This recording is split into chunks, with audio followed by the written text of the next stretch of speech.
wadada buurta Khua. Wadadan waa mid ay ka cabsadaan dadka dhirirkeeda iyo meesha ay marto oo aan ahayn mid dheelitiran, waxayna ka mid tahay wadooyinka ugu halista badan adduunka, taasi oo loogu yeero wadadii dhimashada. waxayna leedahay soo jiidasho inta ay joogaan dalxiisayaasha. buurtan Khua waa mid aad khatar u ah maxaa yeelay buurtan waxa ay leedahay meelo halis ah oo uu qofku ka soo dhici karo. luqadda Jiniiskana Khua micnaheedu waa buurta ubaxa, waana mid ka mid ah kuwa ugu dheer. dalxiisayaal badan oo Chinese ah ayaana yimaada. waxa ayna leedahay meelo la maro oo ciriiri ah, khatartooduna badan tahay. sanad kasta waxaa yimaada dalxiisayaal aad u badan, iyadoona u ah meel ay ku cibaadaystaan.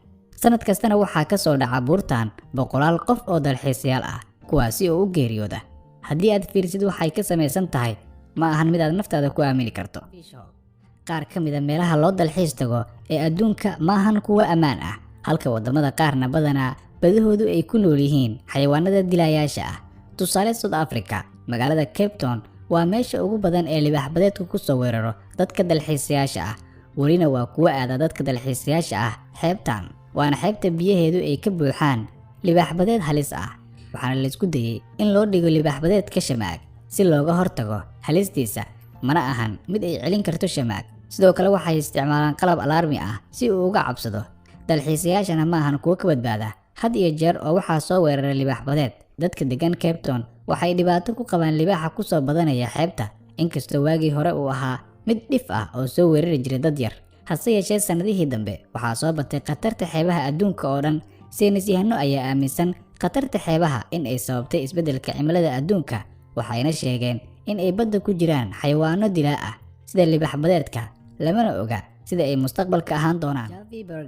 godkan waa mid aad u dheer oo ciriiri ah, waxa uu ku yaalaa Faransa.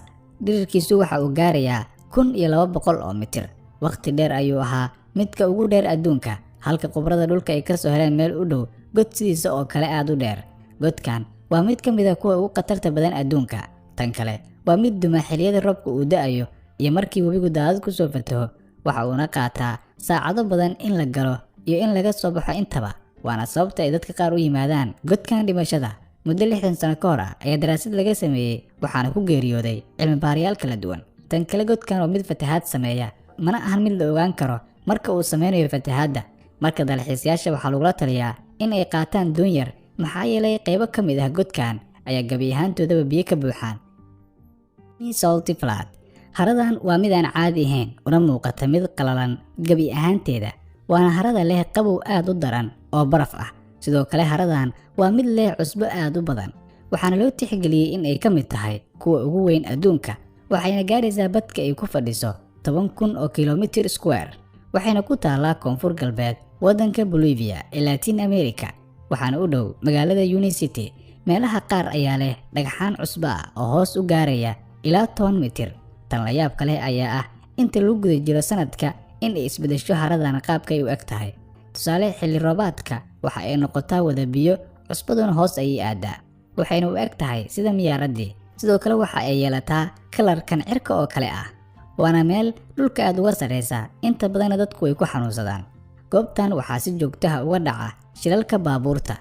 darawallada haddii ay dayacaan shuruucda baabuurta lagu wada halkan, shil ayay ku galayaan. marka waa in ay ka taxadaraan xawaaraha gaariga iyo xirashada sunka. sanadadii u dambeeyay dalxiisayaal badan oo ajaanib ah ayaa ku geeriyooday shilalka baabuurta ee halkan. goobtan waa mid ay volkaano ka qaraxdo, waxa ayna ku taallaa koonfurta Amerika, gaar ahaan waddanka Chile.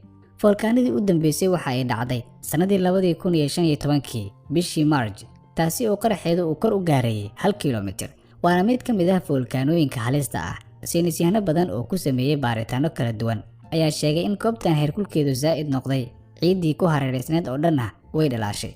waxayna isku raaceen volkaanada xigta midaan in aan la qiyaasi karin cabirkeeda. sidaasi oo ay tahay, sanad kasta waxaa taga boqolaal dalxiisayaal ah iyaga oo daawanaya meesha ay volkaanadu ka kacday. waxa ayna sameeyaan inta ay helicopter qaataan ay dusha sare ka daawadaan volkaanada. Lake Nyos waa mid ka mid ah haraha ugu khatarta badan adduunka, mana ahan mid daadad fatahda ama ay ku nool yihiin xayawaanada dilaaga ah ee waxaa ka kaca volkaano iyada oo sii deysa gaas sun ah. waxayna ku taallaa Cameroon.